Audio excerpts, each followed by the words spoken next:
We're now 1 week away from the 2025 NFL Draft. For those of you that are getting tired of the conversations, I just want to say, what did you do for the last 3 years where you tried to get some knowledge on the Cleveland Browns drafts when there was one second round pick in 3 years? Pete Smith's going to join us. We're going to try to maybe craft together what would look like an absolutely, hopefully, perfect draft for the Cleveland Browns here in 2025. Browns 3D. Stick around.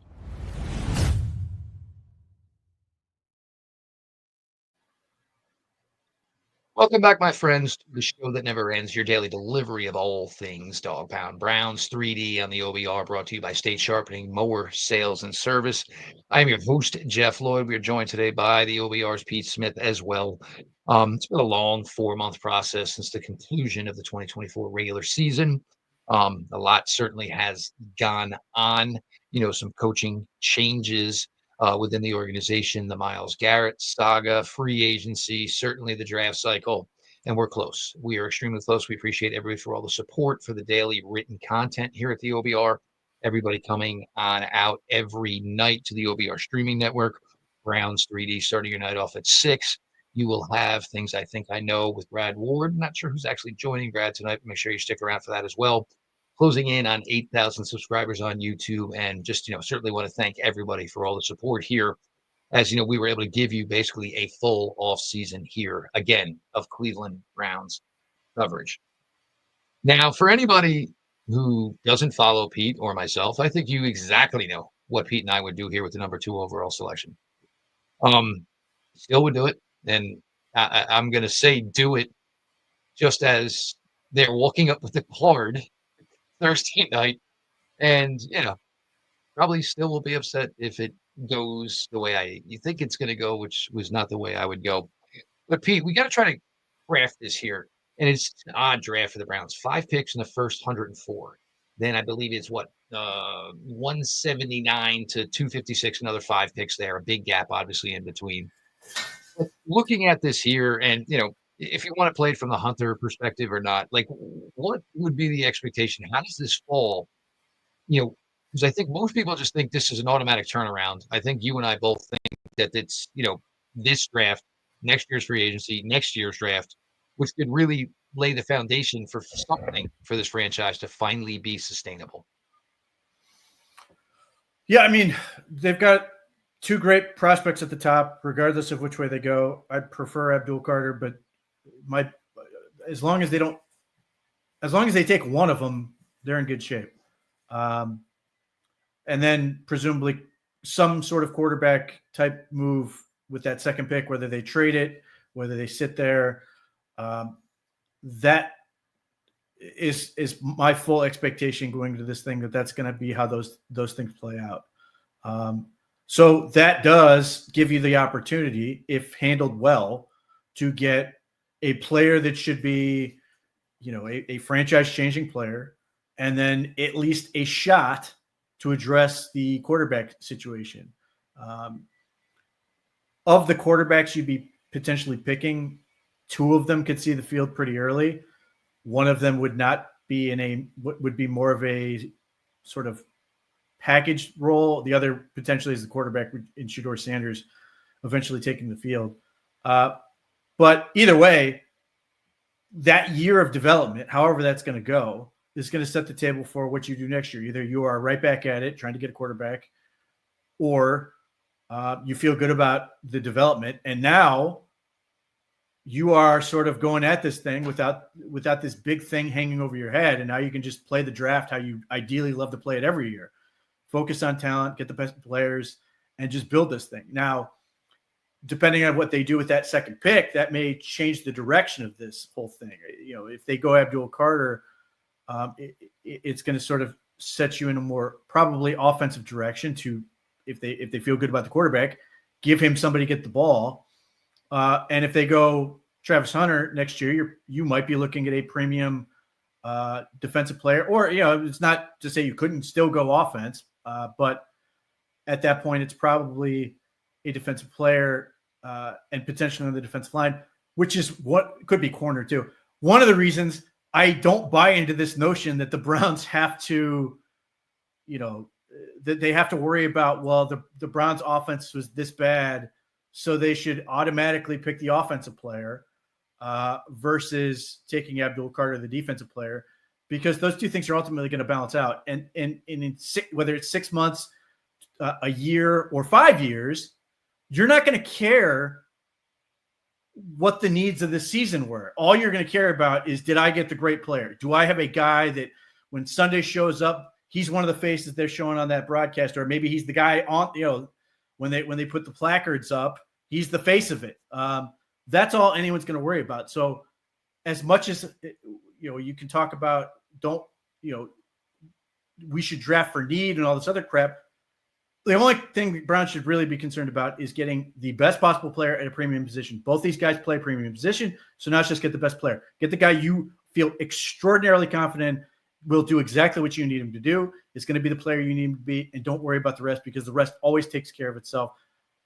Needs will prop up. If Myles Garrett goes down holding his knee, the defense is completely boned in an instant. So this idea that, well, the defense is good or whatever, I don't buy that either, even as much as they need offense. They need dudes, as many of them as they can get. And that's the opportunity kind of where they're sitting right now. And again, it's not necessarily about the money, but if you can get cheaper, you're stupid not to get cheaper. Obviously, you can get significantly younger, which doesn't hurt anything either. And I've said the last couple episodes, if the Browns are talked about in 2 years and people mention Jackson Dart and Jalen Milroe as like top parts of this Cleveland Browns team, and you got them after you chose Travis Hunter or Abdul Carter at 2, I mean, that should hopefully have obviously just put you into a really, really great position, certainly as a franchise. This is one thing, Pete, that happens a lot from everybody that's doing this. Obviously the minority now is putting Carter at 2, and that's fine. Me and you have never had an issue, on planting our flag on, being the minority. But, I'll see everybody say Travis Hunter at 2. And then it's, the quarterback associated in the area for the 33 pick, running back, tight ends, wide receiver. If there was such a possibility that Abdul Carter could have been the number 2 selection for the Cleveland Browns, you're not just going to go take an edge late day 3. I mean, if Abdul Carter was in serious consideration for this selection, obviously you truly believe you need somebody at the pass rush position. So, we used to do this back in the day with Jim Colbert, this or that. Well, if we can't get Abdul at 2, Pete, what am I getting a little bit more down the road? And again, 11 sacks from every other edge rusher on the Browns roster, not named Myles Garrett. So don't tell me, guys, that it is not a need. Well, yeah. So there's been this argument, and it's not unfounded, to say that the Browns were really good at generating pressure. The problem is that 25% of that pressure came from Myles Garrett. You already mentioned the sacks. And, I went through and I sort of charted, the number of pressures coming from teams and where they're coming from. For the Browns, Myles Garrett has like 80 some. The next guy has 36. He's in Arizona. And no one else had 35 or more. Za'Darius maybe would have, but he's another guy that's no longer here. And you could potentially say the same thing about Isaiah McGuire. You'd like to say the same thing about Mike Hall in his second season. And Malik Collins absolutely should, replacing Dalvin Tomlinson. However, even though the Browns' defensive line graded super high last year, so much of it is Myles Garrett. And I went through and charted this thing. The Philadelphia Eagles, who won the Super Bowl, they had 5 different guys with 35 plus pressures, which, don't get me wrong, Myles Garrett is one illustrates just how good he is, but it means that if he's contained at all, then it's limiting what the whole defense can do. So, like, a guy who is given him fits over the course of his career is like Laramie Tunsil, who's now in Washington, thankfully, out of the conference. Though I think the Browns play them this year. Anyway, last year. But he was a guy who could like play him one-on-one and do reasonably well. Like, that is the nightmare scenario. And obviously there are very, very few guys who can do that. But like the thing with the Eagles is they had Jalen Carter who had like 76 pressures. They had Milton Williams had like 50, 51 or something like that. But like the problem is you couldn't stop all of them. They were all coming and they were all giving you problems. And that's ultimately the biggest advantage with getting a guy like Abdul Carter is you'd like to be able to assume that you can pencil him in for 50, 60 every year, and he's going to jump up that sack total. And while he's doing that, he's such a threat that it's going to make Myles Garrett's life easier. You're going to have to make choices as far as how you want to protect. Is everybody going to run max protection? Great. Then my DBs have a lot less to worry about from that standpoint. Don't? Okay, it's a race to the quarterback. And if you make a mistake, then my guys can either make plays on the ball or whatever. So regardless, even if you don't take Abdul Carter, I absolutely think you need to get another edge rusher. And when I say edge rusher, I mean guy who can get after the quarterback. Isaiah McGuire is phenomenal at what he does. They've got guys like Alex Wright, who's a big boy in the last year of his contract. Joe Tryon, we'll see what he can give. I mean, I like the move. I just like the move a lot more if it comes with, obviously, Abdul Carter preferably, but somebody else who can get after the quarterback. And, some of this, and we do the same thing with wide receiver. You worry about how fast these guys are going to come off the board. Like, it's very easy for me to say, it would be really interesting to get like Braden Swinson out of LSU, who has a decent amount of speed, not super agile, but he's got heavy hands and he can win with power a little bit. But if he sneaks into the bottom of the second round, you're sort of boned. If like that's the guy you have your heart set on, you can't even get up to 67, which for a lot of people are still going to be sitting there going, I want to get more offensive guys at that point. So are you waiting to try to take a flyer on a guy like Antoine Powell-Ryland? And these are guys I specifically mentioned who are fast. Certainly there's more to pass rushing than speed, but that is what Isaiah McGuire does not have. Isaiah McGuire was pretty efficient when it came to pass rush win rate. He got through blocks pretty well. He's just not overly fast. So going against Lamar Jackson is not his game. That is obviously the big selling point with a guy like Abdul Carter or somebody else like that, where ultimately you want to get, if you are leaning the argument that you want Travis Hunter, to me, then you are saying, how do you get to Isaiah McGuire plus some speedy edge rusher equals what, even if it's not what Myles Garrett gives you, that composition of skills that's going to be the complement that you really want for him. That's sort of the challenge. And we can say the same thing about wide receiver. Wide receiver is just always a different game because more of those guys, wide receivers, a super volatile position to pick. People get so mad, even just mentioning mid-round receivers, people get mad because the Browns haven't done very well at it, although Cedric Tillman looks very promising. The hit rate on receivers, unless you are the Minnesota Vikings, is horrible. And I don't care where you draft them. It's just bad. Like, even if people love to go, the Steelers have been great at it. They haven't. They're better than the Browns have been, but like you actually look through the names and you'll sit there and go, I remember him and him and him and him. That didn't work out. It's just one you got to keep taking swings on. And that's not a really satisfying answer. But the thing is, like, if you're choosing between the two positions, you're more likely to get a wide receiver to come out of nowhere that plays really well, as opposed to an edge rusher. Edge rusher, like offensive linemen, you got to get those guys early, and teams can't get enough of them, so they're always getting them early, which is why we could see 6 or 7 edge rushers come off the board in the first round. And yes, there's going to be some receivers, but this isn't as top-heavy as some have been. So you may have fewer than normal. A couple guys may slip. We'll see what happens with Matthew Golden and Tet McMillan. Those guys are guys who could, may be still sitting there at 12. But just in general, without trying to discount the importance of wide receiver, because it's incredibly important. It's always been more difficult to find edge rushers. It's always been more premium. That's why they go so early. And historically, it's really difficult to find too many examples where the top edge rusher goes after the top receiver. And obviously they're, you have to provide some context when I'm talking in terms of an Abdul Carter type prospect versus a Travis Hunter like prospect. Usually the tie usually always goes to the edge rusher. These are conversations we've had, like for an edge rusher to go high, if you say, oh, well, he got 10 sacks, nobody cares if he sucked against the run. Nobody cares what his PFF grade was. If he got 10 sacks, you know that you pretty much kind of justified the selection of the guy in that scenario. We do got to sneak this in here. We're going to continue on here. Browns 3D, Pete Smith joining us here less than a week away. Everybody buckle up. It's only going to get crazier.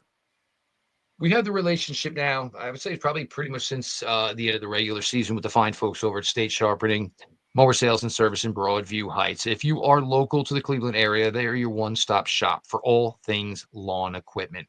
Listen, you want to spend your Sundays watching the Browns, not cutting your grass. Let the guys at State help you get your weekend right. They specialize in both residential and commercial equipment for Toro. The brand professionals have counted on for more than 100 years.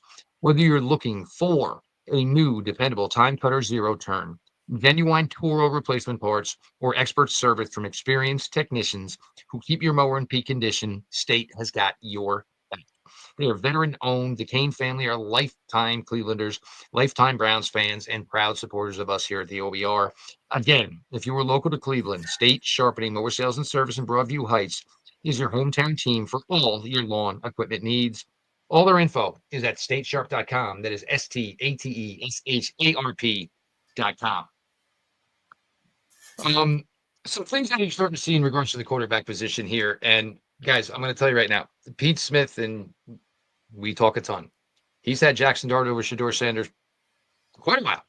And I think you're starting to see that that's maybe something that maybe is starting to come, a little bit more to fruition. But Pete, this is really kind of just to do to Milroe. I think the Browns are trying to recreate this Colorado thing. And as much as everybody wants to make it, I mean, guys, 2 years in the Big 12, one game over 500. I don't know necessarily what you're trying to recreate. And the other thing is if you want Travis Hunter that bad and you want Travis Hunter to hit that bad, maybe Travis Hunter needs to play with a quarterback that could be on a little bit of a higher level. But Dart, I think, you kind of know everything that you're going to get. Milroe, and you're kind of getting descriptions here of Jalen Milroe that the ceiling may be the highest of anybody here. Of course, putting that expectation on somebody is always difficult. You look at basically the background of Jalen Milroe, and this is something I know you've talked about for a while, the fact that it's 2 degrees already. The fact that it, is coming from a military family. Yes, ma'am. No, sir. All of that type of stuff. Doesn't back away from the work, understands, like most kids who come into this don't, that he needs work, which is one of the biggest things. Like some of these kids, they've just been, coddled and put on a pedestal, that when people start telling them they have flaws or there's things they need to work on or things they need to actually even change, most of them, it blows their damn minds.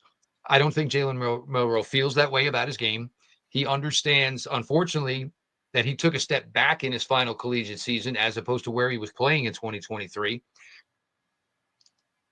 What's the ideal one for you, Pete? Because I'm totally with it when you talk about Milroe and what you think the ceiling could be. Sub 4.4. You're not afraid to call design runs because he carries about 230 pounds on him. The arm, definitely Nuke Lelouch type style. I mean, he's got the cannon. You certainly need to teach him the off-speed stuff. The run, obviously the rollout game, all the things I think you can do with him. It's certainly going to require a little patience. And I think a lot of people, oh, well, that doesn't necessarily fit the Stefanski system, which I think is hogwash, because I think the Browns have absolutely been trying to get this position more athletic for 3 years now. But twice now, it all fell apart, and you went to Joe Flacco, and nobody's going to complain because he went to the playoffs. You went to Jameis Winston because you had to. It provided a couple of laughs, but it was nothing sustainable.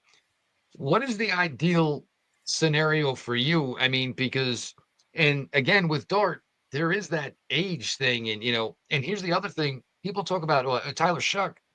Jackson Dart has played more collegiate football games than him.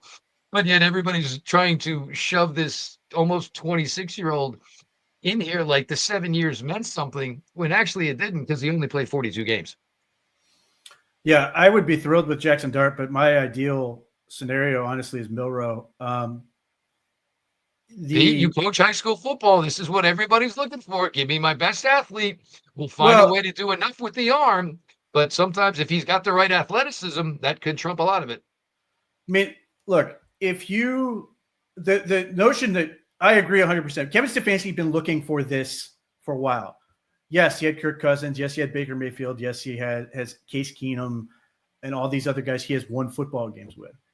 Kirk Cousins has one career playoff victory. Baker Mayfield has one with the Browns, and he's got a couple with Tampa. None of these guys are threatening the Super Bowl. That's the issue. And if you have to be able to win from the pocket and you have to be able to thrive from the pocket, but if you can get that and do all the other stuff, you're going to take it. Like, you'd be a fool not to. The thing with Jalen Milroe, look, I would bet on the character of any of those three. Like, I have reservations about people around Shedeur Sanders, but he's an overachiever. He's a grinder. He's all those things. Jackson Dart has won 2 separate quarterback competitions. He seems like he gets it. That's a situation where you see so many kids just say, screw it, I'm transferring. He stayed and battled it out. So I have respect for that, and he's gotten rave reviews throughout the draft process, and as has Milroe. So to me, so much of the position is betting on the kid. Well, if I'm betting on if I'm really happy with Jalen Milroe as the kid, and by all accounts, everyone is, and they have the added insight of Tommy Rees, who coached with him for a year. It's not like they just went around and did the research, as of course they did, but he's had a coach who spent day in and day out, saw how he did it. Milroe, like, one of the things that Shedeur Sanders gets credit for, I guess, and it's totally relevant, is he's used to the spotlight. He was on a cockamamie reality show and he was like 13. Jalen Milroe went to Alabama when the empire was crumbling and became the quarterback of that team when he was still trying to figure it out and learn on the fly. And Alabama fans were not happy with the state of the team, and he took a lot of the abuse for it. At no point, and I could be mistaken, at no point did he throw that center under the bus who couldn't get him the ball for an entire season. I don't think he threw any of his teammates to the bus. I don't think he ever lashed out. I don't think he complained. He's never, as far as I can tell, thought, I'm going to go elsewhere where I'm more appreciated. Tommy Rees is leaving. Why am I staying? Exactly. So he's used to that. And that, like, that overbearing fan base type thing. In that sense, Cleveland's going to be a dream for him compared to Tuscaloosa, because the expectations are routinely super high. They're expecting national championships every year. In fact, there are a couple of years where Alabama fans are expecting 2 national championships in a single season. Obviously, Browns fans, once they tasted the playoffs, the expectations went way up and they were a little less forgiving. But the guys who win for him, they'll rally around him. So I think he's in the same way that you can say Shedeur Sanders is hardened by this existence of being sort of a celebrity quarterback and everything else. I think Milroe has that. But the thing is, like, even if you think Milroe is a gamble, a lottery ticket, as Daniel Jeremiah described him, okay, if you hit it, he's everything you could possibly want in a quarterback. If not, okay, go and get another one. But, like, if you're going to swing big. That's part of the reason I've never been enamored with Shedeur Sanders. Stylistically, he's not really my taste, but just swing bigger than that, because you need to hit that hard to get what you need to compete against the Joe Burrows and the Lamar Jacksons and the Josh Allens in this conference. Beyond that, the thing that I love with a Jalen Milroe, one, Kevin Stefanski will use him year one. A package player, 100%. They did it with DTR. You think he's going to leave that 220-pound kid who can run a 4.3 on the sideline of the whole game? Absolutely not. He's going to use him hopefully in the red zone, which will hopefully improve their red zone efficiency immediately. Even if he's just doing zone read, he's a threat. And occasionally he just does this. and throws the ball over somebody's head to a receiver, that ups their efficiency immediately. Beyond that, you cannot play man coverage against Jalen Milroe because he will absolutely murder you. So you now get the ability to basically determine what opponents are going to play all the time. And yes, there are many variations of zone coverages they can run, but somebody's going to always be looking at him. They can't turn their backs on him because if they do, he's just going to run down the field, and he is a threat to score anytime he goes. Because the thing with Jalen Milroe, and part of the fascination of why you want him, is there's almost no field he's not going to walk on where he's not the best athlete on the field. I mean, he's obviously, it's challenging. He won't be the best athlete on his own team with Myles Garrett, but just about everybody else, he's going to be his own guy. And if you're wrong, he scored. That's a terrifying element. It's going to keep. And this is the same, my same argument for Abdul Carter. I want every opponent absolutely terrified walking in knowing they have to deal with this every time. And that's the same thing I want with by having Jalen Milroe, if you can get him. And if you're betting on Kevin Stefanski, and part of the element is like, for multiple years, people have been desperately trying to get, whether it was when the Bears got the number 1 pick and the decision was made, they were going to take Caleb Williams. Well, they're trying to trade Justin Fields, and there were a whole lot of Browns fans and media who were like, trade for Justin Fields, try to work that project out. Then he's going to be a free agent. Okay, sign Justin Fields, sign him, try to work that out. The difference is Milroe is 21. The expectations are lower because he's not going to be the 11th pick in the draft. You can take your time, and you can do with Stefanski and Reese, take the time that you would have wanted to take with Fields, and the Bears probably should have, and work that out. And bet again, you're betting on the kid. And if the kid can come through for you, and part of the reason I feel good about him, even if I can't guarantee anything or say I'm confident it's going to work out, but one of the things that makes me feel good about it is the progress from season to Senior Bowl, where people are just ridiculing this kid because people are idiots and don't realize this guy's doing what he's being taught. He's trying to apply it during Senior Bowl practices, and he looks stupid because he's not comfortable yet. And they're going, "Oh, this kid sucks." And then by the combine, it's, "Oh, wait a minute, he looks better." And then pro day, and granted, it's rehearsed, it's indoors, it's climate controlled, all those things. But all of a sudden, you get this sort of happy looks like he learned how to putt sort of thing going, and you're sitting there going, "Okay, now I have to take him seriously." And most pro days are useless. They don't really tell you anything. Jackson Dart was interesting because he made it a point to work on stuff he hadn't proven yet. And Shedeur Sanders was pretty ordinary. Not good, not bad. Just it didn't move anything. Jalen Milroe did. And in a way that you're just sitting there go, he's not ready. No, it's going to take time. He's got a lot to still continue to work on. But just the progress in a couple of months made you go, "Oh, wait a minute. This was a guy people were talking about as doing the whole thing with Lamar Jackson all over again. He's a running back playing quarterback. He has no touch. He can't do this, that, and the other thing. And all of a sudden at pro day, he's got more touch. His footwork is immensely improved. There's all these things where you sit there and you go, "Oh, that's, this is giving me reason to believe that give him a year, a full year, and then an off season, and then we'll see where we're at."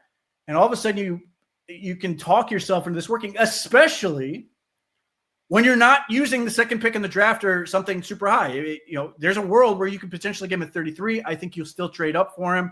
But nevertheless, if that's the type of swing you're taking, I think everything lines up for it. I would be thrilled with Jackson Dart. I think he's got a lot of talent. There are a lot of the same things I'm saying about Milroe in terms of not a lot of bad with Dart. It's not a lot of bad habits. It's just building on what he's done. He's got a very, very sound foundation. You just got to keep improving and proving things that he hasn't proven yet, like reading coverages at a high level and all those things. But I feel good about the foundation where he's at, how he throws the ball, how he reacts, how he keeps his eyes up, his movement, and those things. But that's why I feel good about both those guys. But I lean to the two things that are going to matter to me. The kid, can I bet on him in terms of work ethic, football character, all those things? And then who's got the goods that are going to scare the opponent. And Jalen Milroe has the goods. Jalen Milroe has game-breaking talent where you can sit there and go, look, I understand the flaws he has in this game, but even if he's never improves at all, even if he never throws a single pass, defensive coordinators have to spend time planning for this kid. And it's just, for me, it's just so interesting and fascinating, what he is, the abilities that he has. Certainly, you need more, consistency within the passing game. Like you said, being able to read coverage more, being able to, work between the hash marks, that type of stuff is all stuff, that it's going to need to hopefully get escalated. But again, you try to gamble on, stuff that you think you believe in. And like you said, gambling on the kid, to this point, he was a kid in Texas and was really just an athlete and progressed to the point where in 2023, he looked really, really good. Maybe not the worst thing in the world was maybe getting, a little bit of a bounce back in 2024. And then understanding that, again, here I go. I got to climb my way back up the hill. And if you said the worst that you spent, say the number 33 pick, and in a couple of years, even if he's your backup, and guess what? You put a backup out there who runs sub 4.4, you can still win games. It may be a little bit more limited what you're doing with your playbook if Jalen does not graduate to full-time starter, but there's still enough there where, he can win some games. But now, we still to this point, nothing running back wise. Certainly not much with the wide receiver position, certainly not much with the tight end position. It really, the skill, in my opinion, they need a lot. What do you think is a, realistic number of picks that are maybe spent on skill position this year? 5. Right? I've got it basically a wide receiver, a tight end, 2 running backs, and then, I guess 4. I think that's where you're going to end up. 4 in that range, some variation thereof. I think they're going to get at least that. And that's whether they, if it's Travis Hunter, boom, it's right off the board. You already got one. And you're done. You're not even talking wide receiver after Travis Hunter. Yeah, and if not, then you're again that 3rd round area, and suddenly you're amassing all these guys and seeing Jack Beck type of guys. Yeah, I mean Trey Harris is a guy I think fits what the Browns like. They want explosive ability. He offers it, even if it's not pretty in terms of his 40 time and all that stuff. But he's explosive. He's got size. Contested catch merchant. It depends on what you believe in about him. I mean, there are things that I want to see him firm up in terms of being more confident catching away from his body and stuff. But like, whatever you want to say about Jackson Dart, there are a lot of plays where Trey Harris just makes it happen for him in terms of the tight windows. And then it really just comes down to flavor at tight end. The one thing that Andrew Berry has been consistent, and this goes back to when he was Sashi Brown's top lieutenant, they have never picked a blocking tight end ever. They pick linemen. They don't pick blocking tight ends. So you're going to get somebody who has a proven receiving skill set, and they will teach them the rest. Now, whether that's going to be another true Y like Njoku who can do it all, or are they going to get more of an F like Harold Fannin would be? Just a baby. That is one thing. Do not rule out Harold Fannin. And look, Mason Taylor's young too. I think he's going to go higher than the Browns can do. But Fannin, right in that proven production, the fact that he's only 20 years old, yeah, the athleticism could have been a little bit better. But, you put on tape of him against SEC teams, and it didn't look like he was missing the athleticism in those games. Harold Fannin is built weird as hell, but he just, that's what happens when you go from D line to tight end. His body doesn't make any sense in terms of how it's put together, and he makes guys bounce off of him. He makes guys miss. Delaney Walker, he's stronger than you think he is. Again, he's an F, unquestionably an F, but he's got a lot of inline tapes on as a college player where he gets after it as a blocker, and he's very strong. So. I look at him in sort of Isaiah Likely type mold. Isaiah Likely ran a 4.8 coming out of college. I think Harold Fannin was like 4.74, but his 10 and explosiveness was pretty decent. And then his 3-cone really shined, which makes no sense when you look at the way he's built and his hips. He's an anomaly. Those things work. But it really just comes down to taste. Do they want more of a Terrence Ferguson type who can do a little bit of everything? it really comes down to how the board's going to play out. And then you get into the running backs, and the running back is entirely a matter of what's your flavor. You can, and again, I think and hope they pick two, but you can pick whatever flavors you want at that particular position, and you can cobble together what I think should be a strong room. I like Jerome Ford. I want, two more guys, and then hopefully Nick Chubb figures his way back into it. But that improved line play, get a lineman in there somewhere, and I think you can start to see where this makes more sense. Like, without insisting that they have to do, they have to start at the top of the draft and all these other things. The talent in this class, and tight end's always difficult, and wide receivers a little bit difficult in terms of how sure you are you can get immediate return on investment. But running backs, quick. And if they can just consistently run the ball, that's going to make Joe Flacco or Kenny Pickett's life, either the Renaissance is on, make somebody's life a whole lot easier in terms of whoever's playing quarterback, because they haven't had that in 2 years. And I understand all the arguments about everything else on offense. Just get that part right. If they just do that, it will make shorten the game, control the clock when you want to. Don't put your quarterback in these awful positions where you were asking in terms of last year. Jameis Winston, you're sitting here, I'm going to put the ball in your hand 50 plus times. You're going to get beat at some point. Flacco's going to get beat at some point too doing that. Take the pressure off him, make his life easier. And if Flacco can capture 75% of what he did in 2023, but there's a consistent running game there that keeps teams honest, that becomes really interesting, whether that's with Abdul Carter, whether that's with Travis Hunter, and you've got this really interesting set of weapons out there. But if they can run the ball consistently, it's going to open everything else up. And I think that's, kind of the goal is to kind of get to what their identity was. And, certainly 23, no Nick, obviously the offensive line with their issues. And look, that's kind of, a big hope, certainly, because, everybody, oh, well, the offensive line is coming back. Yeah, but they're also not, a whole bunch of guys who were dinged up, during their age 25, age 26 season. The goal is obviously, hopefully they stay fresh throughout the summer, and, you get them to week one and you see where we're at, as opposed to, last year when they were filing in week one, week two, week three, when you knew darn well that they, were nowhere near, who they were as players, or what their resume was as players. But yeah, it's always been kind of the run game led to everything else here. And kind of became the identity, and, allowed them to keep games close. And in certain seasons when they were, better, 2020, 2023, the opportunity for them to go ahead and pull those games out, pull those victories out. Of course, again, it's been a great 4-month run here. It's been just to do this job.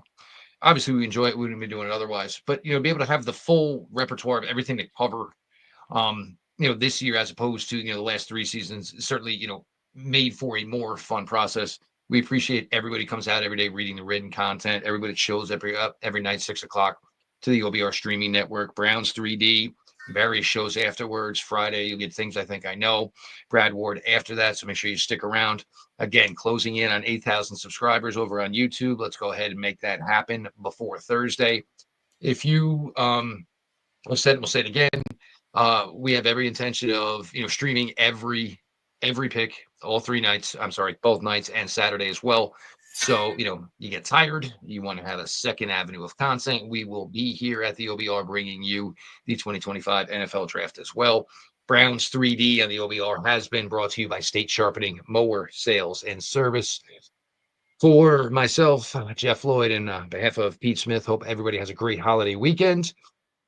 Before it's over, before the ham is digested fully, we'll be ready to go, and it'll be Monday, and we will be in what is one of my favorite weeks of the entire calendar, NFL Draft Week. This has been your daily delivery of all things Dog Pound Browns 3D on the OBR, and we will talk to y'all next week.